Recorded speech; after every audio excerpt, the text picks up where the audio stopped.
আসসালামু আলাইকুম বন্ধুরা। সংসারে সব কিছুরই মূল্য নির্ণয় করা যেতে পারে, কিন্তু সময়ের মূল্য নির্ণয় করা সম্ভব নয়। যে কোনো জিনিস অপহৃত হলে তা পুনরুদ্ধার করা যায়, অপব্যয়িত হলেও পুনরায় অর্জন করা চলে, কিন্তু সময় অপব্যয়িত বা অপহৃত হলে আর কখনো ফিরে পাওয়া যায় না। মানব জীবনে সময় অমূল্য সম্পদ। জীবনের অমূল্য সম্পদ কখনো স্থির বা স্থায়ী না।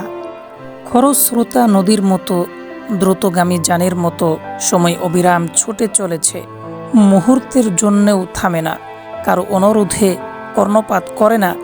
একবার গত হলে সকল সম্পদের বিনিময়েও সময়কে আবার ফিরিয়ে আনা যায় না। বন্ধুরা আমার, মানব জীবন অতি নশ্বর। কখন কোন মুহূর্তে কার জীবনের সময় ফুরিয়ে যাবে তার কোনো নিশ্চয়তা নেই। মানব জীবনে ভবিষ্যৎ অনিশ্চিত, অতীত অন্ধকারে বিলীন, শুধু বর্তমান কালটাই সত্য। সুতরাং বর্তমানের প্রতিটি মুহূর্তে সদ্ব্যবহার করা উচিত। বিন্দু বিন্দু পানির কণা নিয়ে মহাসমুদ্র, কণা কণা বালি নিয়ে যেমন মহাদেশ, তেমনি অগণিত পল অনুপল নিয়েই আমাদের জীবন। আমাদের জীবনটা সফল ও সার্থক হতে পারে সময়ের সদ্ব্যবহারের মাধ্যমে। যেমন ছাত্রছাত্রীরা যদি সময়ের যথাযথ মূল্যায়ন না করে, তাহলে জ্ঞানের রাজ্যে তারা প্রবেশের অধিকার হারিয়ে ফেলে। তাদের অজ্ঞতা সমাজ, দেশ বা জাতির ভবিষ্যৎকে বিড়ম্বিত করে। যে কৃষক সময় মতো জমি চাষ করে না, যথাসময়ে বীজ বপন করে না, নির্ধারিত সময়ে নিড়ানি ও সার দেয় না, সে ভালো ফসলের আশা করতে পারে না। যে সময়ের কাজ সে সময়ে না করলে কোনো কোনো ক্ষেত্রে ভয়াবহ পরিণতির সম্মুখীন হতে হবে। আজকের কাজ কালকের জন্য ফেলে রাখলে ভবিষ্যতে তা সম্পন্ন হবার নিশ্চয়তা থাকে না।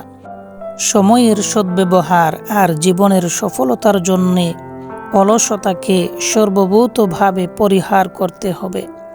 জীবনে যারা বড় হয়েছে তাদের সবাই ছিলেন সময়নিষ্ঠ। ছাত্র জীবনে সময়কে মূল্য না দিলে সমগ্র জীবন অভিশপ্ত হয়ে পড়ে।